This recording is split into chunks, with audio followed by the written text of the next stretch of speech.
Hey guys, welcome back to another episode of Wild and Wingless. Tonight I got with myself, the driver from Victoria, Jake Warren. How are you? Yeah, good mate. How you going? Yeah, very well, thank you. I've had Excellent. your brother on the show, who's a very interesting character. But I know that I had to have you on the show at one stage here now. So thank you for accepting my constant bombards of messages to come on and join me. Um, uh, yeah, I've only just gotten to know you recently, like this year. But there's one thing I've heard a bit about you, and that's that your Plug Nation. Can you give a Yeah, bit it's of a been around a bit background? now. Yeah, can you give us a bit of a background story how that started? So growing up, I got the nickname Plugger off my dad. I was playing junior footy, and obviously I'll plug a locket. I kicked a few goals in a game, and sort of that stuck with me for a little bit. And then through the years, it just sort of eventuated from Plugger, and then a few mates started calling me Plug Nation. And then I hit up Ebony Hobson one day to make me some merch. This would have been about probably 3 years ago, I reckon it would have been. And then she come back with this design of the Plug Nation shirt. And I'm like, yep, let's roll with it. And it took me a little while to actually go get it done just to had other things going on. And then before the title, I'm like, yeah, we'll pull the trigger. We'll get Plug Nation happening. And it's going now. So it's good. It's all out there. So yeah, I actually quite like it. I was having a look at it the other day, and I thought, yeah, this is awesome. It's going to be on the screen now for everyone to have a look at. But Plug Nation, I thought it's as I said to you, it's a concept that I thought it's very like it's over in the States. They use it all the time, and I thought Yeah. someone's going to have to do it here. Well done for taking that one and making it work. So Yeah, no, it was pretty funny when it first started getting called, when I first started getting called Plug Nation. Started just rolling with it. It was just whatever it was. And then it started more and more happening. I'm like, oh, this is sort of sticking around a little bit. We'll just keep it happening. yep. No, that's good. All right. Well, look. Hey, another thing too. About your racing and stuff like that. Can you give us a brief history of how you got started in motorsport to where you are racing now in wingless? Yeah, cool. So I started racing junior sedans. So we built a Daihatsu Charade that was my nan's old road car. She donated to me. And we barred it out and turned it into a race car. Yep. Thanks to Nan for coming on board with that one when we first started. Nice. And then we raced. That would have been 2012. We started in juniors. Yep. I did about 4 years in that, and then we graduated out of there. We had a season off, and throughout that season, I was crewing for Grant Stansfield down here in Victoria. With he had a 500 at that stage, Yep. and I was doing a bit of that. And then Brad built a wingless, and I ended up racing that for a little bit and brought that off him. And then ever since then, we've just been going with wingless for whatever year that was, 2016. I think we started in wingless 2017 and been going there ever since. And I've had a season off in the middle of all that, just focusing on work and other things and a bit of time away from racing. I did a bit of crewing on sprint cars and stuff like that for different people. And yeah, ever since then, I've fortunate enough to drive for Dave and Neil Lauder. Yep. That's coming on 3 years now. Yeah. Right. Started probably not how many drives start. I crashed in a C main at Murray Bridge at the Australian title. Yep. And I got a phone call to race their car a week later. So Yeah. Right. Is that how it started? that's how it started. Through a family friend. Yes. They knew who helped race sprint cars. They were looking for a driver to run at Alexandra the week after Murray Bridge. And I said, oh, yeah, I'll come have a crack. And so I unbolted my seat out of my car, drove down to their house on the Friday night, fitted it all up. And then I went to Alex, and we actually ran third that night in the first time in the car. So Yeah. Right. it sort of started off all right from, rolling the week before to podium in the week after. So okay, do you still have your car? Yep, still have my car. I ran that once this year so far. Yep. We did Lang before SummerSlam. But I still like racing my car, but obviously Neil and Dave give me a great opportunity to travel around, do a lot of racing. They enjoy it. We all enjoy going away racing. So they give me a great opportunity. So Yeah, I remember when I met you guys at SummerSlam there, and sort of understood the crew, what was going on. They looked like a nice bunch of people. Definitely there for fun. But yeah, so and then afterwards, I sort of had to put the pieces together. What am I looking at here? And I sort of started to work it out, and I thought this actually looks like a really good fun environment that you're in there. All of you guys are in. Sounds like you all get along very well. You all got the same passion. You work together quite well. The Australian title weren't far from you, so. Yeah, it's great. Like they give me the keys and just say, do whatever you want to do. Yep. Whether it's set up, anything like that, work on it, do whatever. They provide me with everything they can to have a good result. Yep. But like we don't get too hung up on bad results. Yep. Like if we have a bad result, we just push on, try and fix it, and go again. Yeah, nice. It's good. I'm really grateful for the opportunity they give me, and they love going away racing. So They're the right kind of people. That's good. They're my kind of people. All right. So and so that's all you've done. So just from junior sedans into wingless. junior sedans and the wingless, I did do the Alexandra 100 lapper after junior sedans, which was in an XF Falcon. Yep. I think there was about 90 cars that weekend, and I was 42nd on points and just missed the feature. Wow. So that was the only time I've raced anything else, was jumping in an open sedan at Alexandra. Yeah, right. Okay. Because I know 2 weeks after I finished in junior sedans, I jumped in this, going from a front-wheel drive Daihatsu Charade to a rear-wheel drive XF Falcon. Nice. Because I know your brother is he'll drive anything with a steering wheel. I actually heard stories he was racing shopping carts around the local Kmart there. But yeah, he'll drive anything. No, but he'll drive anything he can get his bum into, I think, these days. No, that's good. He says he's retiring every 2 weeks, but he doesn't do it yet. So. Well, there you go. So what is it about wingless that you like? What is it you enjoy? So obviously, growing up and watching Brad go through the ranks with wingless, it was always cool to see what he could achieve. Mm-hmm. He was very successful and still is with the wingless. And then obviously the competitiveness of the whole class. It's the closest class, in my opinion, in Australia to go away racing, and whoever's there on the night, it's pretty open to who can cross the line first. Like, it's pretty broad. And obviously, I've got a lot of mates in wingless as well, whether it's the Hobsons, Tommy McDonald, Benny Hodge, Todd Moore, them people. They're all good friends of mine, and I love going away racing with them. And it's always good to, go hard racing and have a beer at the end of the night and talk a bit of shit with them. So it's that, and the affordability of the class. It's next level. Like, I know there's a lot of talk about what people spend and stuff like that in this class, but you can still be competitive and run on a budget as well. Yeah. It's one of them classes where you don't have to spend the big money. You don't have to have the best of everything. You can show up and still be competitive. Obviously, the best of everything helps. Yep. And it's always good, but you don't always have to have it. Yep. Yeah, yeah, that's probably my enjoyment of the class. Yeah, nice. So what's your highlight been this season? This season, we've been a bit struggling a bit this season. Probably, I think my highlight this year would have been SummerSlam was good for me. Yeah. We made the feature at Warrnambool and Mount Gambier. Just missed out at Simpson and Lang, 2 spots in the B main. But we finished 16th overall at SummerSlam. So that whole weekend in general, to me, was probably the best weekend I've had this year.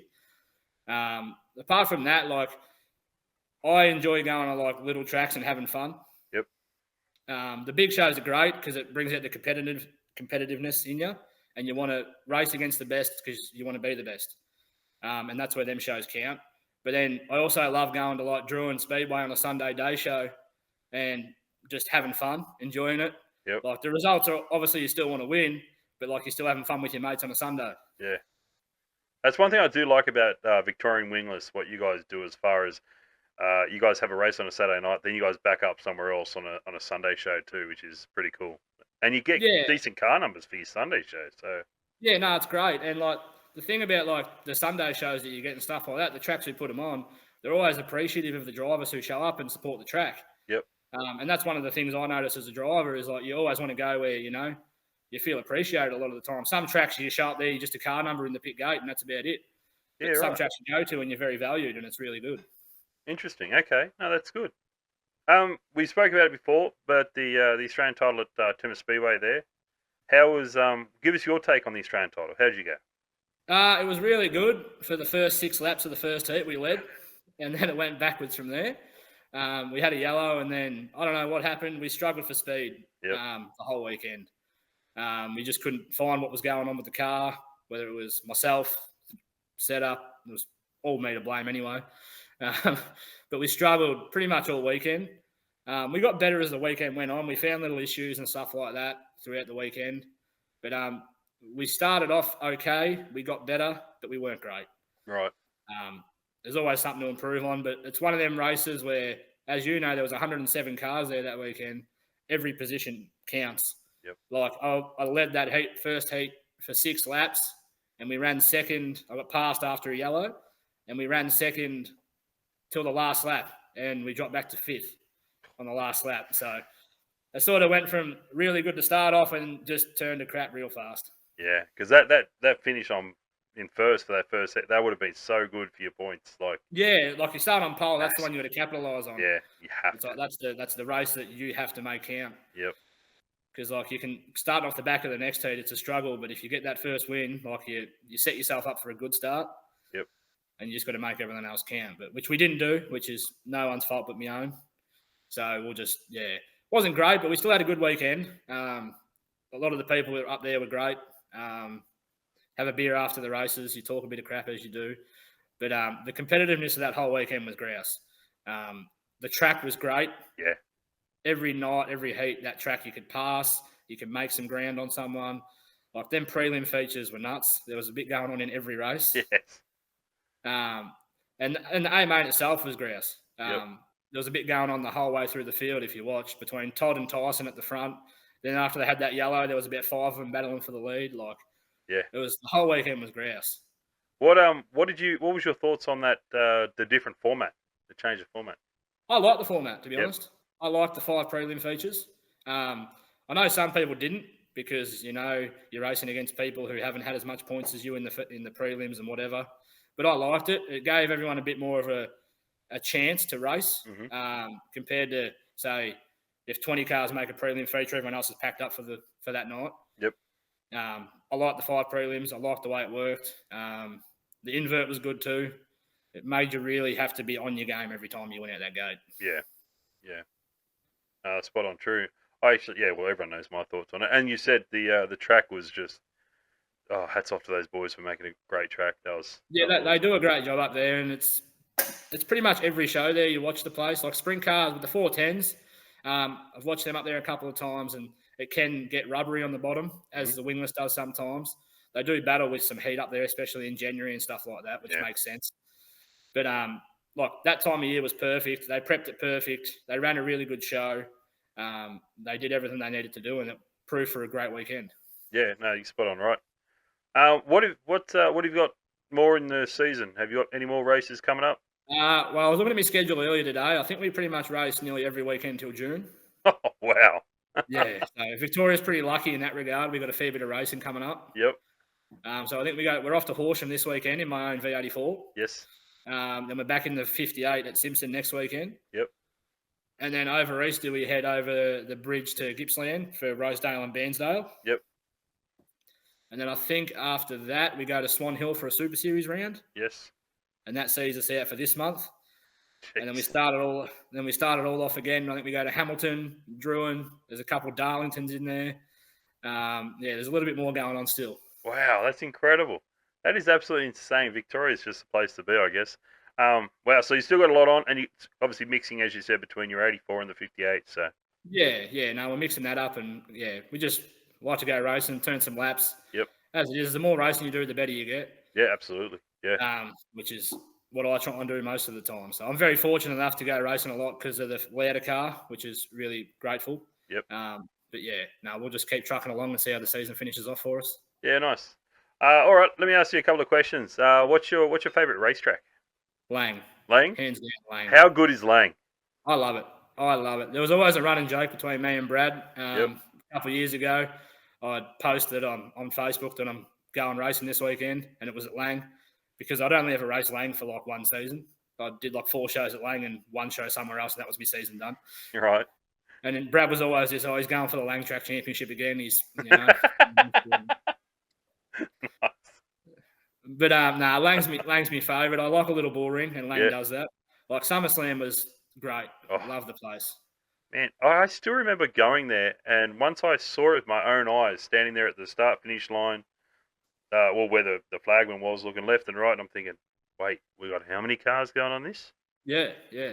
No, this ain't going to work. And anyway, when he let them rip for the first hot lap session, I went right up against the fence, and dude, it just looked like a barrel of fun. Like, because the cars aren't getting up to really fast speeds. So when he's sort of wheelbanging and stuff, he's normally generally at a low speed. So therefore, everyone's going to come away sort of nicely. Right. But it opened up. You had 2 lanes. I think I looked back on that whole weekend, and Lang out of all the tracks had the least amount of crashes. Yeah, there you go. Yeah. Like there was, I think there's probably maybe 1 rollover or 2 rollovers at Lang. Yep. And like there was barely any crashes, and like considering it was the smallest track out of everyone, and that was when probably the most cars were there because no one had dropped out of the SummerSlam yet. Yep. No, that's true. Yeah, well, good. Yeah, it's a good track. Good track.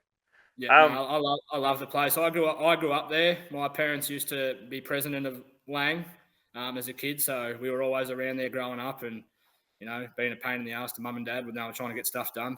yep. So yeah, no, I love the place. Yeah, good place. What's your favourite moment in the sport? Probably favorite moment. My first feature win at Drone was pretty cool in the wingless. Yep. Um, that was pretty cool. It was pretty cool because Brad was there. Had a lot of friends there at the same time. They were on the hill supporting me. And if it wasn't that, probably podium with Brad at Darlington. We both went on the podium at a club show at Darlington. He won, I ran third. And we had a very close friend, Mick Rigby, run second, who's like a brother to me and Brad. Yep. So that was probably one of the coolest moments. That podium was pretty cool. But a lot of the time, well, especially the last 2 years, going away racing with Brad, it's always fun. Our whole family comes and supports us and watches us when we both race together. Yep. So it's always a real good family deal. That's probably the best part about it, I think. Yeah. For me, anyway. It's good to go racing with your family. I agree, and I remember the Australian title. I was told, it was not only Plugger Nation, but Warren Nation was there. They had big family representing, so that was cool. Yeah, too many nieces and nephews on the hill. That was for sure. That would have been hard. Yeah. All right. Let's. Your racing number 84. Any meaning behind it? Probably, yeah. Well, it's sort of just passed down through the family. Yep. So my dad started racing back in the day, and his number was always 84. So we had his bumper cars and saloons, whatever he raced. I think it actually come from a family friend in Terang where he got it from, which is just where we're from. We grew up in. Dad got it. Then Brad started racing, and it always passed down to Brad. And then I got two other siblings, my sister Tori and brother Ben. They started racing with 48, so just flipped it around. Yep. And then I was obviously younger, so Brad wasn't racing with me at the same time at that stage. And he couldn't have the 84. So when I started coming up, I took 84 on in the junior. And then he wasn't in the wingless when I started, so I took 84 in the wingless. And then at one stage, we had two wingless where we had V84 and VX84. Yep. We just sort of claimed the number, and that was about it, which Ebony Hobson's still pretty crappy at me about. Oh, really? Yeah, she wanted 84, and when they first introduced the VX numbers, we were the first ones to sort of take it. And Already got it. She was a bit upset about it. Oh, no. There you go. You're upsetting Ebony. No, she looks good in it. Yeah, what's she in? The 89? 89, yeah. No, that's a good number for her. Yeah, okay. No, I do like it to hear the stories behind numbers because, yeah, you've got the ones that are family hand-me-downs. You got other ones which just, I bought a car and it came with the number. I was like, with the car and stuff like that, or some meaning behind it, their favourite number or whatever it is. Yeah. Which 84 has always been my favourite number. I was always watching Brad and Dad races. Well, we didn't get to see Dad race as much growing up. I was a bit young, but then watching Brad race with it, it was always a special number because it always got to victory lane pretty easily back in the day throughout Brad's juniors and the wingless days. Yeah, nice. So I thought maybe if I take that number, it might bring me some talent, but it's got a lot of talent there, eh? Or he used it up. Either way. I think he's used it up. I haven't got much of it yet. There you Hopefully go. It comes in. Well, yeah, he's running around with the one now these days. Jeez. Yeah, is it hard to get him on the phone these days now that he's number one? Or V1 at least? Most of the time, as brothers do, he rings you when he wants something. Yeah, fair enough. No, that's all good. No, his head hasn't got that big yet, I don't think. No, he's good. Hey, look, thank you very much for coming on the show. I give everyone an opportunity before they go just to thank their sponsors and partners who help them up and down the highway to get to these races because as much as you race on a budget, it's still expensive. So, Jake, the floor's all yours. Yeah, beautiful. First off, Jeff Cook at the Tyre Factory in Warrnambool, big supporter of mine. He's my boss, but he also supports me with all my racing. Yep. Which I can't thank him enough. Brad, QuickTime Automotive, gives me a chop out. Peter Bale at Bale Cartage Contractors. Joel at Southern City Auto Salvage. Johnny Butler at JB Speedway Spares. Ebony at Local Print Shop. Who else we got? Battery World Greensboro. They've come on recently with the louder car. Thanks to them guys. Number 4 Composites, Mitch Sires. Who else we got? I'm just going to turn around, have a quick look. Yeah, I think we just about covered it. I think we got everybody. Yeah, as far as I know, anyway. No, that's good. That's good. Well, look, hey, Jake, thank you very much for joining us on the show, and nothing but the best of luck to you for the rest of the season. And I look forward to catching up with you again shortly. All right. Yeah, beautiful, mate. Thanks for having me on, and thanks for what you do for the class, and supporting it and promoting it as best you can. It's great to see. Yeah, appreciate it, man. Thank you. All right, No worries. guys. That's Jake Warren. Thanks very much for tuning in for his story, his episode. I look forward to seeing you guys on the next one. Take care.